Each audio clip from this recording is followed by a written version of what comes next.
Hey guys, আসসালামু আলাইকুম। Welcome back to my new video. আজকের পর্বে আমি আপনার সাথে রেস্টুরেন্ট স্টাইলে চাউমিনের রেসিপি শেয়ার করব। এই চাউমিনটা কিভাবে একদম রেস্টুরেন্টের মতো করে বাসায় খুব সহজে তৈরি করবেন সেটা রেসিপিটাই আজকে শেয়ার করব। তো কথা না বাড়িয়ে চলুন আমরা রেসিপিটি শুরু করি। তো প্রথমে আমি এখানে পানি গরম করে নিয়েছি আর আমি এখানে এই নুডলসটা ব্যবহার করছি। তো এরপর আমি এখানে দিয়ে দিলাম স্বাদমতো লবণ আর দিয়ে দিচ্ছি 1 টেবিল চামচের মতো সয়াবিন তেল। এবার সবকিছুকে একটু ভালোভাবে মিশিয়ে নিতে হবে। তো মেশানো হয়ে গেলে এবার আমি এখানে নুডলসগুলো দিয়ে দিচ্ছি। আমি 1 প্যাকেটের সম্পূর্ণ প্যাকেটটাই এখানে ইউজ করছি। তো নুডলসটা দিয়ে সবকিছু খুব ভালোভাবে মিশিয়ে নিতে হবে এবং এই নুডলসটাকে আমি প্রায় 80% এর মতো কুক করে নেব। তো প্রায় 7 থেকে 8 মিনিটের মতো সিদ্ধ করার পরে এটা কিন্তু হয়ে গেছে। এবার আমি এটাকে উঠিয়ে নিচ্ছি।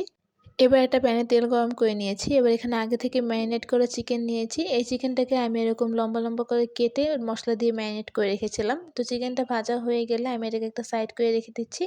এবার এখানে আমি 2টো ডিম দিয়ে দিচ্ছি। তো ডিমগুলোকে একে, একে দিয়ে আমি এগুলোকে ভালোভাবে মিশিয়ে ভেজে নিব। ডিমগুলোকে খুব বেশি একটা ছোট করা যাবে না। তো এভাবে করে আমি সবকিছু খুব ভালোভাবে মিশিয়ে ভেজে নিয়েছি। এবার চিকেনটাকে আবারও খুব ভালোভাবে ভেজে নিচ্ছি।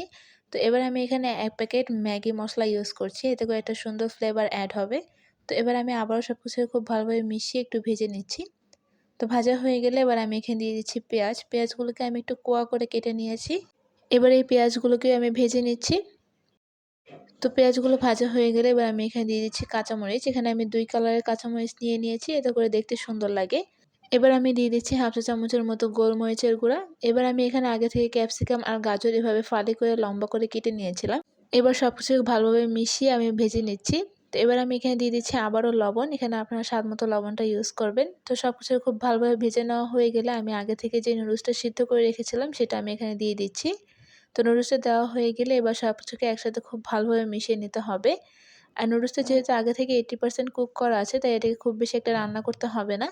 তো আমি এখানে আগে থেকে tomato sauce, soya sauce, barbecue মসলা, ভিনেগার আর কিছুটা চিনি দিয়ে একটা সস তৈরি করে রেখেছিলাম। সেই সসটা এখানে আমি সম্পূর্ণ দিয়ে দিচ্ছি।